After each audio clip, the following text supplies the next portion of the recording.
good morning, afternoon, evening, whatever it is when you watch this video. It's morning here. Uh, Today, I want to be talking about a lot of different things. And the starting off point that I want to follow is centered around the idea of the individual and the tension that exists between the individual and the collective.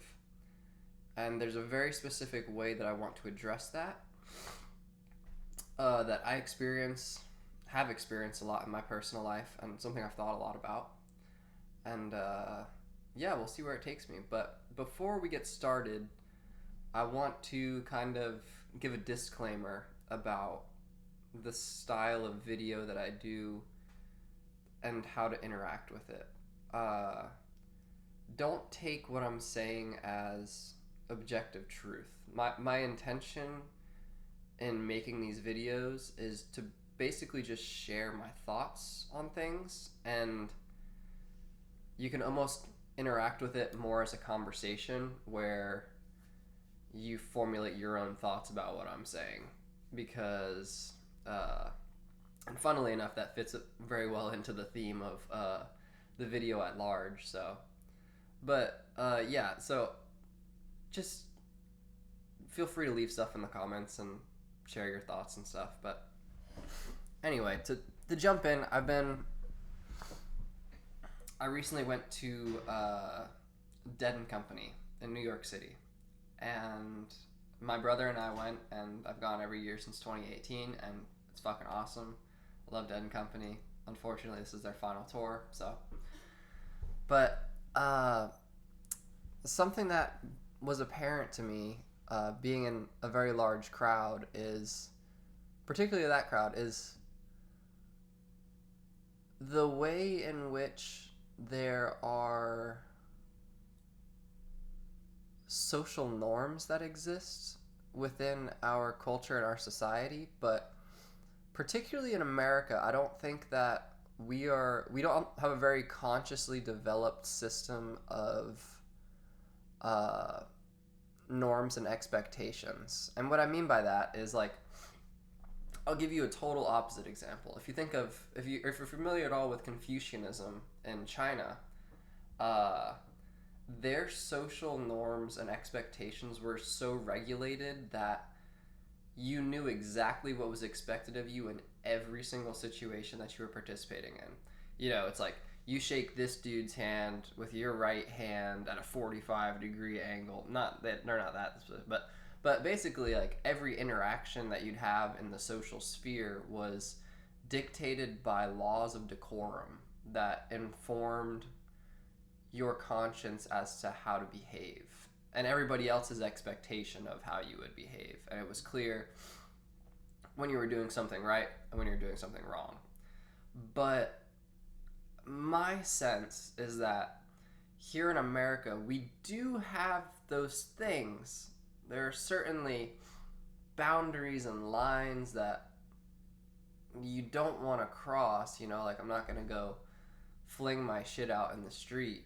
But we do have laws for that. But there's also other norms that exist, not in a law category, but just in a foggy mist that nobody, I feel like, has their finger on. Like, if you speak too metaphorically, you're probably going to be, I don't know if you'll be ostracized, but you'll certainly be looked at as quite a strange person. And I think that's a very interesting thing that happens, is particularly that it's not explicitly stated, and I think that has an interesting impact on our psyches. And to tie us back into me being at Dead and Company, it was interesting because it was like, for me, the Grateful Dead represents a liberated space, a space where kind of those expectations and stuff can kind of fade away, and you can be in tune with your natural sense of your selfhood, and you can express and be as you please. But I was experiencing a lot of tension in that. I was experiencing a lot of like anxiety about that, and just it was a whole thing. But it led me to just really thinking about this concept, and how we can give away our internal authority to external authority. And I feel like one of the big issues that we're grappling with in the modern era is this exact problem. And if you're into astrology stuff, like I am, I attribute a lot of it to Age of Aquarius type of ideas. I think that the evolutionary edge that we are on is out of mechanisms of control that dictate behavior with externally solidified rules, and we're moving more towards people needing to be in contact with their own intuitive truth, centered in the body, centered in themselves, and instead of being in these kind of straight jackets of expectations and rules and all that stuff, it's more kind of people getting in touch with themselves and being like, well, like, what am I feeling in this moment? How do I want to speak? Do I want to speak? Do I want to do this? Do I want to do that? And it's getting in touch with that intuition and following that. And I think over the last few hundred years, we've been experiencing the doors of this being broken down. I think Nietzsche was very pivotal in kind of making that happen. He's talking about the Übermenschen, the individual who forms their own values, that forms their own perception of reality and is not controlled by the dictates of the larger social body. And he, in his genealogy of morals, he really explains like the impact of the way that you can kind of get shut down inside of yourself when these external authorities keep pressing on you. And he goes into like the atrocities that European society has undergone or had undergone throughout hundreds and thousands of years of trying to make man a creature that was civilized, that was not a threat to themselves and to others. And unfortunately, the way that panned out was really strict rules of control and harsh penalties for the way people would act. So it was like, if you did this thing that wasn't sanctioned by your culture, you're going to be ostracized, you're going to be put in jail, you're going to be this, you're going to be that. Even if it's not explicitly harmful to another person, there were some very drastic, extreme measures taken in enforcing people's perceptive frames of reality onto other people. And he kind of just highlights what that's like, what that does to people. And I feel like the modern challenge is, I think it's very important because a lot of that stuff happened under the name of morality. And I think we're at a very, very tenuous point where we can talk about this intuitive thing of like being in contact with the internal intuition and all that type of stuff. But I think it's important to distinguish varying degrees of intuition. And there, like in the I Ching, it talks about an intuition that is like heaven's will, essentially. It's not just following your basic instincts. It's not just doing whatever you want because you want to do it. It's being in touch with an intuitive source that is higher than yourself, that is heaven, or God, or whatever your inclination on that type of thing is.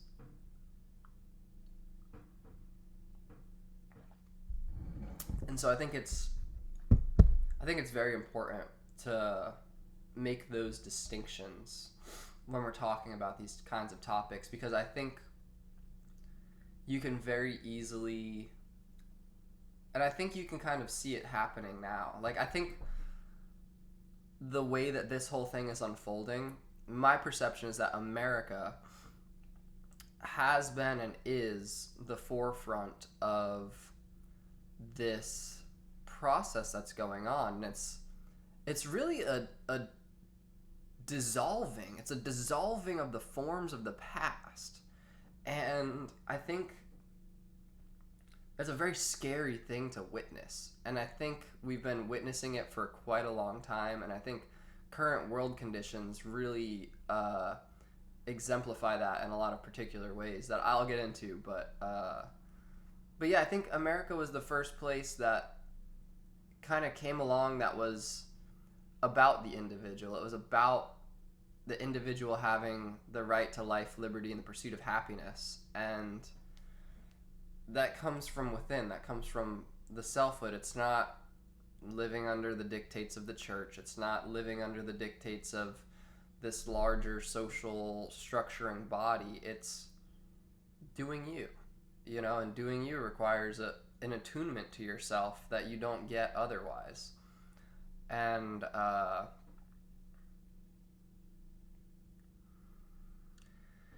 yeah, I think if you look around the world right now, we're experiencing kind of the dissolving of this form in a lot of very particular ways. And for me, this all started with the foundation of America. That was, to me, one of a big dissolving moment. And astrologically, Pluto entered Aquarius in 1778. So if you're familiar with that type of stuff, Pluto's planet of death and rebirth. Aquarius, if you believe in the age of Aquarius, that's the upcoming next 2,000 years of astrological time for us. And it would make sense that Pluto enters the phase of death and rebirth in the sign of Aquarius right when America's starting, because America is the end of monarchies. It's the end of these incredibly dense states. And granted, we have kind of strayed from that, but I think that that's part of the process. It was like there was a founding ideal of freedom, liberty, and get the fucking government out of everything, and that ideal still lives in a lot of particular ways, but unfortunately the government has gotten involved in a lot of things and all that good stuff. But, well, not good stuff, but so all that happens. And I think this process is still unwinding. If you're gonna transition from one thing to another, it doesn't happen overnight. You have a founding ideal that's in opposition to what you've witnessed previously. And if you've gone through any change in your life or anything, you know that it takes time and effort and attention and focus and intention. And I think that we just need to keep chugging forward on this one. And I think technologically we've even seen how things are dissolving in particular types of ways. Because, like, if you think about the way that information was previously put out into the world, there would be a few major newspapers, maybe a few major television networks, and they were basically the ones that controlled all the information that went out to the people. And that's what people got. And if you look at what happens when the internet gets created, like, talk about, like, larger systems of power and structuring organizations getting dissolved. It's the fucking internet. Like, that's massive. Because the internet is basically all about these, like, individual nodes communicating without there are larger like structuring things involved in it. Like if you're into the internet stuff, you know about the domain name servers, and government does kind of have say over that type of stuff. But again, there's an ideal and there's a thing that started, but then kind of got a little bit off track. But it just keeps cycling through, you know. But the internet now, everybody has access to all information and now has the capacity to put out information for all people to see. And I think that that's very, very interesting in the context of this kind of shift that I'm highlighting, and the thing that's going on, you know. And I think you can even see it in some political stuff that's going on right now. If you look at Ron DeSantis and stuff that's happening at New College, to me that's like somebody with a rigid system of acceptable behavior, acceptable identity, acceptable whatever, you know, and anybody that doesn't fall in line with that thing needs to be corrected. And I think and that's, it's the crazy thing is it's understandable, because that's how societies have functioned for thousands of years. They have functioned by having principles and standards of acceptability and cohesiveness and unity among people.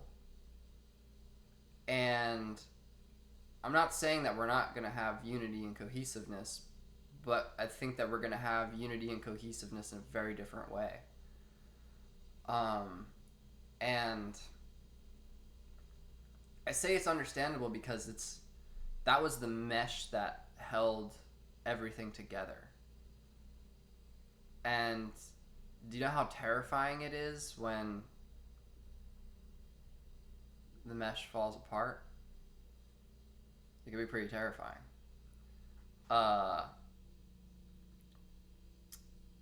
That, and then also you kind of look at Russia and Ukraine. You know, Ukraine is wanting to substantiate its individuality as a nation. And Russia is this larger body that doesn't want to allow it to do that. You know, it wants it to live within its form.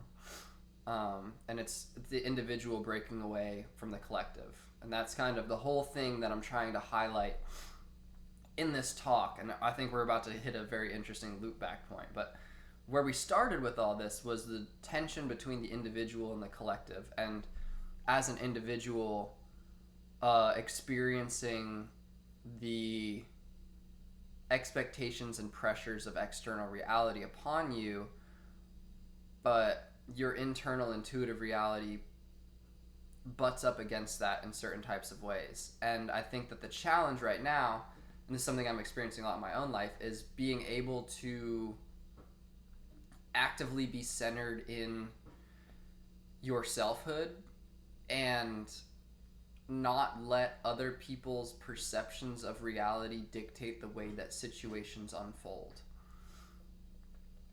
And it's a hell of a thing to do. But like for me, just my natural experience, like if I'm around other people talking whatever, I feel a physical sensation of like my thoughts and my consciousness leaving my body and attuning to the various forces around me. You know, it's like having a perception of like, okay, that person thinks that way, that person thinks that way, this and that, this, that, this, that, and then you kind of adapt yourself to a situation and don't rock the boat, essentially. And I don't think that this is something necessarily where you have to rock the boat, you know, but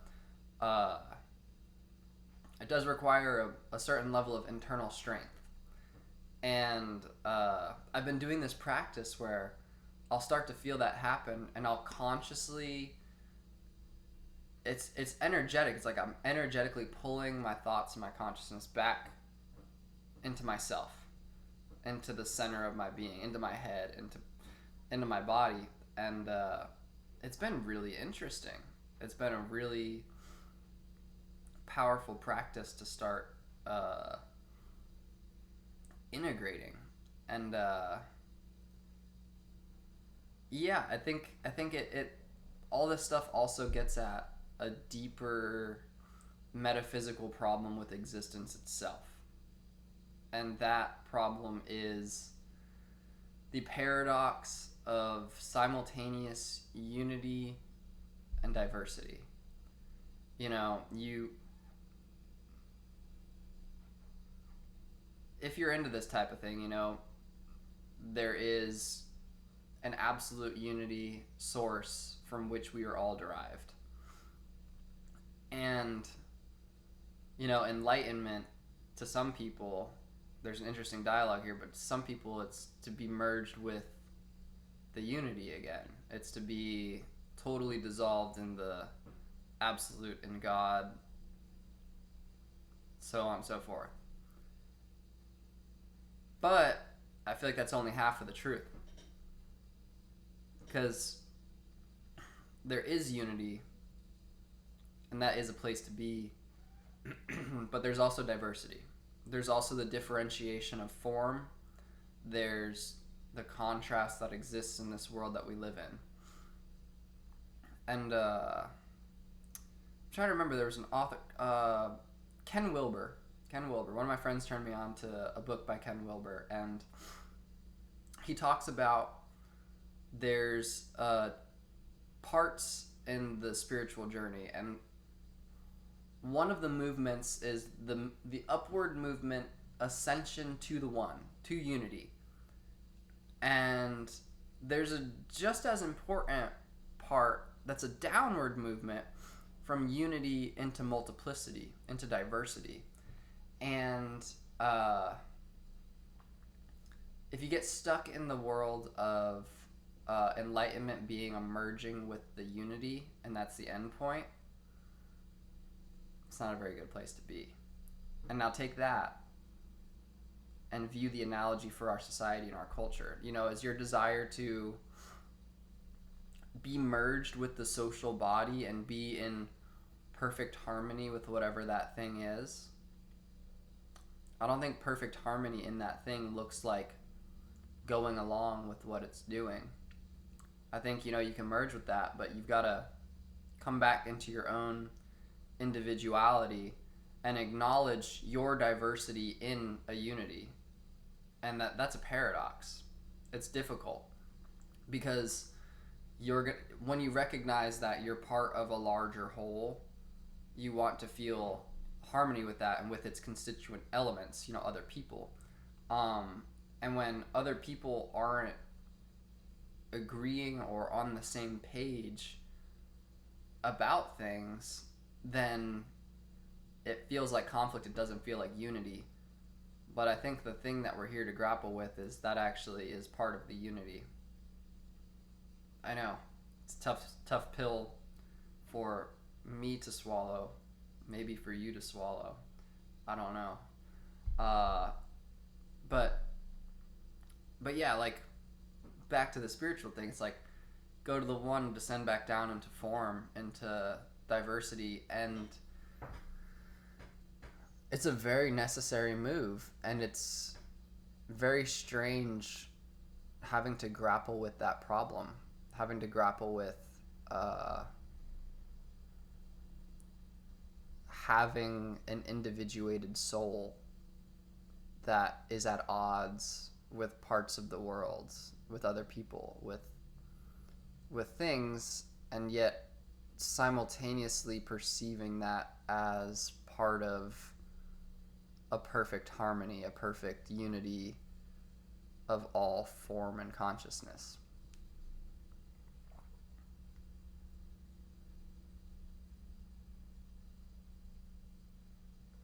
But yeah. So I think perhaps at this stage of cultural world evolutionary development, I think we could be in the phase of that downward movement, into having to grapple with the simultaneous unity and diversity. And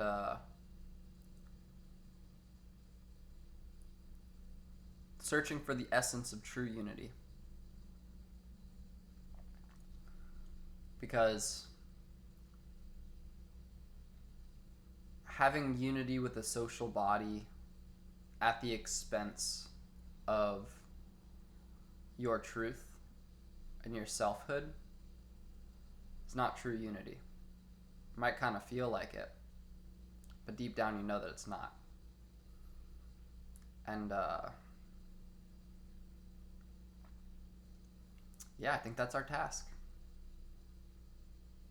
Finding the unity among the diversity and having the strength to embrace that diversity, embrace the conflict, embrace the difference, but still perceive it as a unity. Like I said at the beginning of this video, these are my thoughts, the stuff I think about. Hopefully it means something to you and doesn't seem totally crazy. But yeah, I hope you enjoyed that. If you want to talk more about this type of stuff, you can leave some comments down below and I will respond to them. And hopefully we'll have some fruitful dialogues. But that's about it. I hope you have a good rest of your day, whatever day it is when you watch this. And carry on, soldier.